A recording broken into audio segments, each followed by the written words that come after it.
आऊज़ुबिल्लाहि मिनश्शैतानिर्रजीम बिस्मिल्लाहिर्रहमानिर्रहीम। शुरू अल्लाह के बाबरकत नाम से जो बड़ा मेहरबान नहायत रहम वाला है। अस्सलाम वालेकुम नाज़रीन, उज़माली जाफ़री आपका प्रोग्राम ज़ोर हिदायत में खुश आमदीद कहती है। उम्मीद है आप जहाँ भी होंगे अल्लाह के फज़ल व करम सदक़े में मोहम्मद मुस्तफ़ा सल्लल्लाहु अलैहि वसल्लम और पंजतन पाक के साथ खैरियत से होंगे। जी नाज़रीन, प्रोग्राम का फॉर्मेट कुछ यूँ होगा कि जनाब प्रोग्राम में शामिल होगी सुनहरी बात, छोटा अमल अजीम सवाब, उसके बाद जो है फ़ायदे की बात, ज़ियाफ़त की बात और हमारा टॉपिक। और हमेशा की तरह हमारे साथ हमारी सिस्टर, हमारी आलमा सिस्टर तौकीर फ़ातिमा भी लाइन पर होंगी और फिर आपकी कॉल्स होंगी और आपके जो भी ख़यालात हैं हम उनका इज़हार सुनेंगे। लेकिन आज आपको जिस टॉपिक पे अपने ख़यालात का इज़हार करना है, बारहा कई बार आपने कई प्रोग्रामों में सुना है उस टॉपिक को, तो आज हम उस टॉपिक को आपके सामने लेकर आए हैं। तकब्बुर पे हमने बात की है कई बार, हसद पे कई बार बात की है। आज हम जिस टॉपिक पे बात कर रहे हैं वो ख़ुद पसंदी। आज हम ख़ुद पसंदी इस पे बात करेंगे और मेरे पास किताब मौजूद है डॉक्टर ग़ुलाम अदील साहब की, गुनाहों के असरात। इसमें से ये टॉपिक मैंने उठाया ख़ुद पसंदी और आपके पास अहादीस शेयर करेंगे, एक आध वाक़या भी है वो भी शेयर करेंगे। बेसिकली टॉपिक रखने का मकसद क्या है? हम मुआशरे में देखते हैं, जहाँ हम उठते बैठते हैं, घर में देखते हैं, ख़ानदान में देखते हैं, ज़िंदगी में हर लम्हे में, ज़िंदगी के हर लम्हे में जहाँ जहाँ आप जाते हैं, आपका जहाँ जहाँ सामना होता है मुख्तलिफ़ किस्म के लोगों से, तो वहाँ पर कुछ ऐसे लोगों से भी सामना होता है कि जो ख़ुद पसंदी का शिकार होते हैं। और इसमें कोई झूठ नहीं है, ये हकीकत है, ये सच है। हम बहुत से अपनी सराउंडिंग में देखते हैं, हम बहुत से अपने ख़ानदान में देखते हैं, अपने माशरे में देखते हैं, अपने उठने बैठने वालों में देखते हैं। बहुत से ऐसे लोग होते हैं जो वाकई हकीकतन ख़ुद पसंदी का शिकार होते हैं, जिन्हें अपने सिवा कोई और दूसरा नज़र नहीं आता। बस जो उन्होंने कह दिया जी वो ही सबसे अच्छा है, उसके अलावा तो कोई भाई बहुत ज़्यादा जो है उन्हें अपनी पसंद पर गुरूर होता है या अपने किसी आइडिया पे गुरूर होता है। या बाज़ औक़ात आप देखते हैं कि ख़ुद पसंदी का इस कदर शिकार होते हैं कि अपनी इबादतों पर भी नाज होता है कि जी मुझसे ज़्यादा तो इबादत गुजार कोई है ही नहीं। अब मैं तो बहुत ज़्यादा कुरान पाक की तिलावत करता हूँ और इसके अलावा बहुत सी ऐसी चीज़ें, रंग फेयर है तो उस पर भी ख़ुद पसंदी का शिकार होते हैं। जी मैं तो बड़ा गोरा हूँ या बड़ी गोरी हूँ, लंबी हाइट है, बला बला, मतलब बहुत सारी एग्जाम्पल्स मौजूद हैं जिस पे हम तफसील से बात करेंगे जब हम टॉपिक पर आएंगे। कहने का मकसद ये है कि आज जिस टॉपिक पे बात कर रहे हैं वो है ख़ुद पसंदी। आप भी इस मुआशरे का हिस्सा हैं, आपने भी देखा होगा बहुत से लोग हैं जो इसका शिकार हैं। मैं तो हमेशा ऐसी चीज़ों को बीमारी कह देती हूँ, जैसे कि मैं तकब्बुर को भी बीमारी कहती हूँ, गुरूर को भी बीमारी कहती हूँ और ख़ुद पसंदी को भी मैं बीमारी ही शुमार करती हूँ। तो ये भी एक किस्म की बीमारी है जो लोगों में मौजूद है। इसके क्या असरात हैं, किस तरह से इससे बचना है, बहुत सी बातें हम भी आपको अपने बहुत मुख्तसर, बल्कि इल्म है ही नहीं मुझे तो बहुत मुख्तसरन मैं आपको बताऊंगी, अपनी आलमा हमारी आलमा बताएंगी और कुछ आपके अपने तजुर्बे हमें बताएंगे कि आपने किस तरह से लोगों को खुद पसंदी का शिकार देखा है। बढ़ते हैं आज की सुनहरी बात की जानिब। बहुत ही खूबसूरत कॉल, बहुत ही खूबसूरत हदीस इमाम हसन अलैहिस्सलाम की। और देखें कि इमाम हसन अलैहिस्सलाम ने फरमाया कि नेकी का मतलब ये है कि इससे पहले टाल मटोल ना हो और इसके आखिर में एहसान ना जतलाया जाए। सुभान अल्लाह। नेकी का मतलब यह है कि इससे पहले टाल मटोल ना हो और इसके आखिर में एहसान ना जताया जाए। बेहद और बेशुमार जिसे कहते हैं अहादीस आपके साथ शेयर हो चुकी हैं कि नेकी के ऊपर ही आप सभी जानते हैं कि एहसान ना जताया जाए। और हर एक किसी की भी आप अहादीस उठा के देख लें, किसी का भी कॉल देख लें, तो हमेशा हमें ये मैसेज दिया जाता है कि जी नेकी के बाद आप एहसान जो है वो ना जताएं। ये बात जो हम बचपन से सुनते आ रहे हैं, अपनी क्लासेस में सुनते आ रहे हैं, अपने बुजुर्गों से सुनते आ रहे हैं, जी एक हाथ से करो तो दूसरे हाथ को खबर ना हो। हम ये चीज़ सुन रहे हैं ना, नेकी एक हाथ से करे तो दूसरे हाथ से खबर ना हो। हम क्या करते हैं, एक छोटा सा काम करेंगे, सबको बताएंगे, जब तक सबको पता नहीं चलेगा रात को नींद नहीं आएगी। कैसे नींद आएगी? सबको बताएंगे जी ये हमने नेकी का काम किया है। चलो आपने नेकी का काम कर दिया, उसके बाद आप क्या करते हैं, पहले तो ये फरमा रहे हैं मौला की टाल मटोल ना हो। अगर आपको मिसाल के तौर पर अगर आपको हिदायत को डोनेशन देना है तो बस दे दें, कल देंगे, परसों देंगे, तरसों देंगे, पता नहीं कब देंगे और फिर अगले महीने देंगे तो उससे अगले महीने देंगे। नहीं, नेकी अगर आप करने जा रहे हैं तो टाल मटोल ना करें, क्योंकि ये जो शैतान है ये जो है आपको भड़का देता है अच्छे कामों के लिए। तो नेकी का अगर आपने दिल में सोच लिया तो बस फ़ौरन कर गुजरे। पता नहीं अगली सांस का नहीं पता, अगले लम्हे का नहीं पता कि हमारी सांसें जो ये चल रही हैं ये आगे अगले शाम हम देखेंगे नहीं देखेंगे, कल सुबह देखेंगे या नहीं देखेंगे। और ये जो नेकियां हैं ये ना सिर्फ आपको दुनिया में बचाती हैं, आखिरत में भी बचाती हैं। हमेशा हम आपको ये कहते हैं। दूसरा ये कि एहसान ना जताएं कभी भी। अपने रिश्तेदारों में आप देख लें, हम रिश्तेदारों की बात पहले करते हैं, ख़ानदान की बात पहले करते हैं।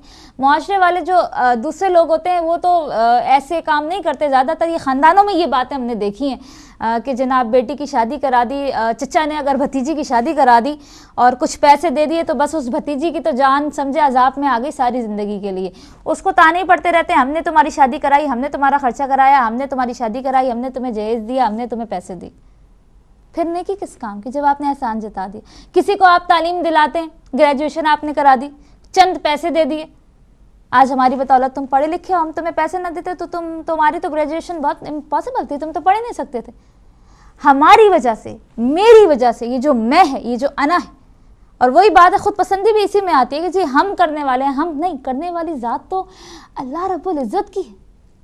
हम तो फ़कत वसीला होते हैं अगर हम किसी की मदद करते हैं। और शुक्र अदा करा करें कि परवरदिगार आलम ने आपको इस काबिल बनाया है कि आपको देने वाला बनाया है, आपको लेने वाला नहीं बनाया। शुक्र अदा करा करें। एक बहुत ही खूबसूरत बात याद आई इस नेकी और देने पर कि एक बहन से हम मिले, मैनचेस्टर में ही होती हैं, उनसे हम मिले। उन्होंने बताया कि उनका बेटा जब उनको पैसे देता है ना तो वो यूं नहीं देता, वो अपनी माँ से कहता है कि यूं हाथ फैलाएं, मैं हाथ यूं फैला के वो रख देता है पैसे, और माँ से कहता है आप उठाएं। मैं कभी भी अपने माँ बाप का हाथ यूं झुका हुआ नहीं देखना चाहता कि माँ यूं उठाए, नहीं, बेटा यूं हाथ फैला के पैसे रख देता है और माँ उठाती है। तो ये छोटी छोटी सी जो बातें हैं अगर हम इसको नोट करें, और सबसे बढ़कर सुनहरी बात का जो मैसेज ये है कि नेकी करें, चाहे अपने बहन भाइयों के साथ करें, चाहे अपने रिश्तेदारों के साथ करें, किसी के साथ भी करें, कभी भी एहसान ना जताएं। कभी भी हिदायत को भी अगर आप 1 पाउंड भी देते हैं, बहुत से ऐसे डोनर हैं जो कभी देते हैं, हमारे इन कानों ने सुना है, माजरत के साथ कहना पड़ रहा है कि हमने तो हिदायत को इतना दिया है।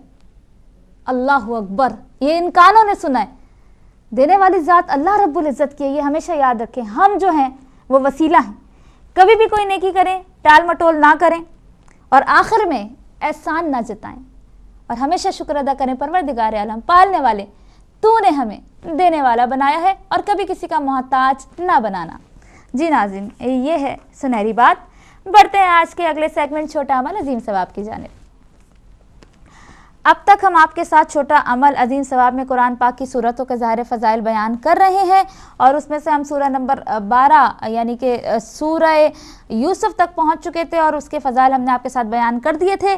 अब हम सूरह नंबर 13, सूरह नंबर राद, और उसके बाद सूरह नंबर 14 सूरह इब्राहीम, सूरह नंबर 15 सूरह हिज्र, और सूरह नंबर 16 सूरह नहल के बारे में बताएंगे।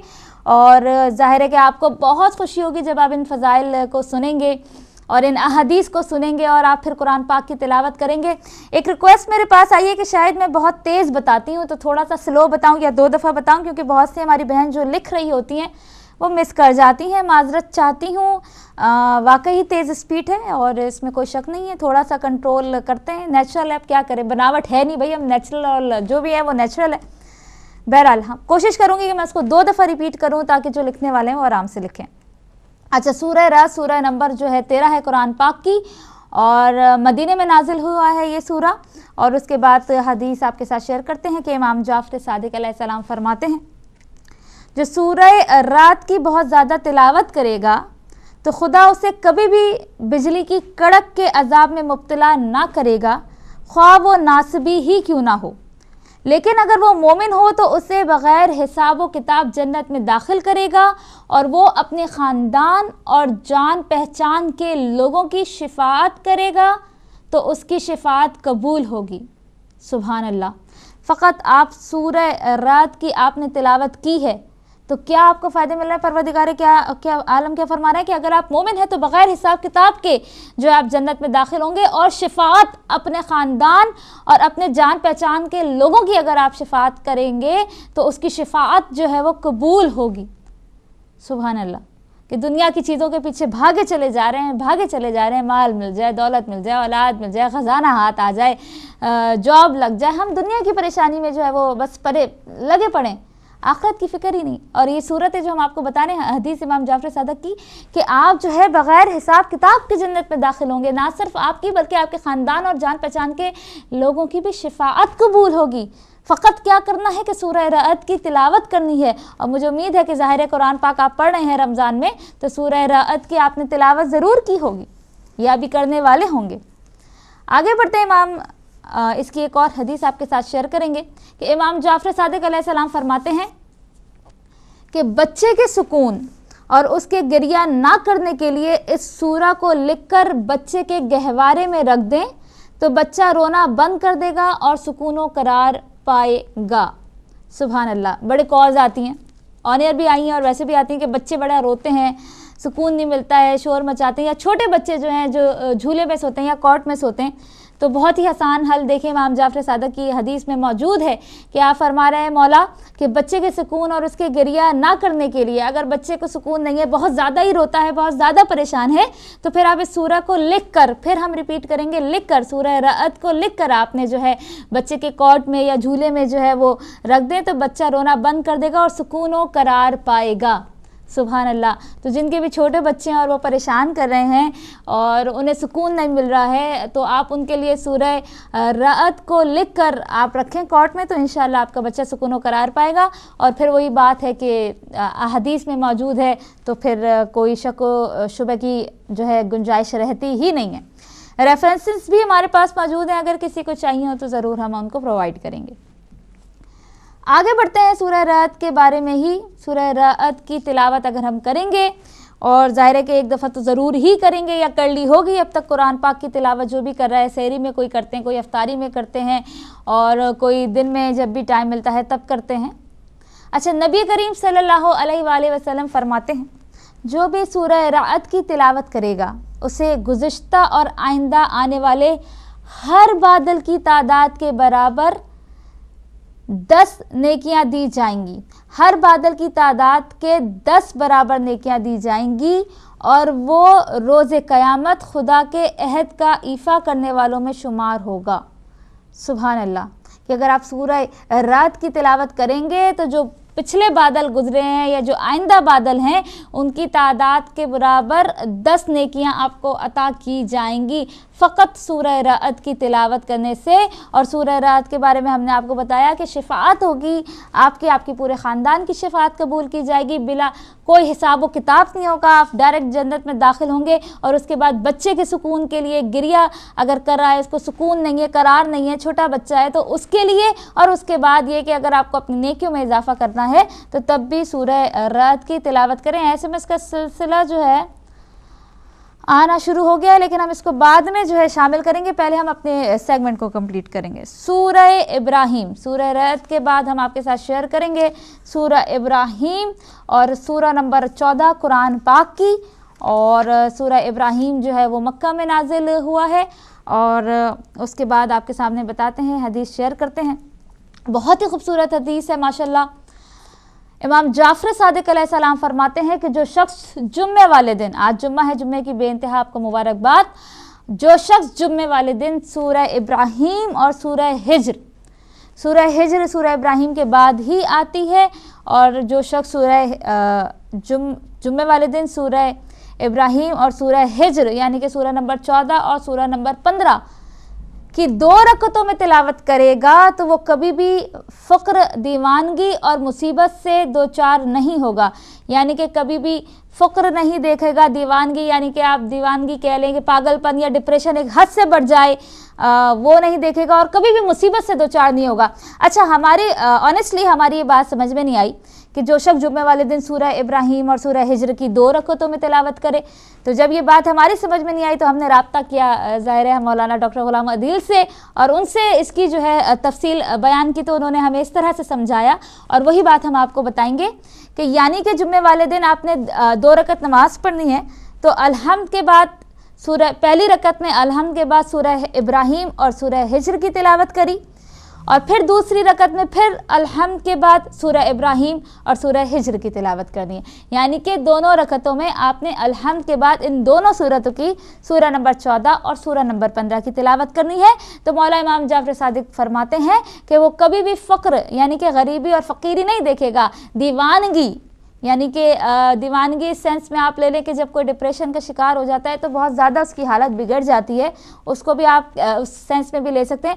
और कभी भी मुसीबत से दो चार नहीं होगा। हम यही चाहते हैं मौला कभी किसी का मोहताज ना बनाए और कोई मुसीबत हम पर ना आए, लेकिन हम ये ज़रूर कहते हैं कि सिवाय गम हुसैन के कोई गम ना देना। तो वही ये बात है कि जुम्मे वाले दिन 2 रकत नमाज पढ़ें, अलहम्द के बाद सूरह इब्राहिम और सूरह हिज्र की तिलावत करें, फिर दूसरी रकत में भी अलहम्द के बाद सूरह इब्राहिम और सूरह हिज्र की तिलावत करें। आगे बढ़ते हैं, अगली हदीस सूरह इब्राहिम की आपके साथ शेयर करेंगे कि इमाम जाफर सादिक अलैहिस्सलाम फरमाते हैं कि जो इस सूरा यानी कि सूरह इब्राहिम को सफ़ेद कपड़े पर लिखकर बच्चे के बाजू पर बांधेगा, सूरह इब्राहिम को सफ़ेद कपड़े पर लिखकर बच्चे के बाजू पर बांधेगा तो खुदा उसे गिरिया, खौफ और परेशानी से महफूज रखेगा और वो आसानी से दूध पिएगा।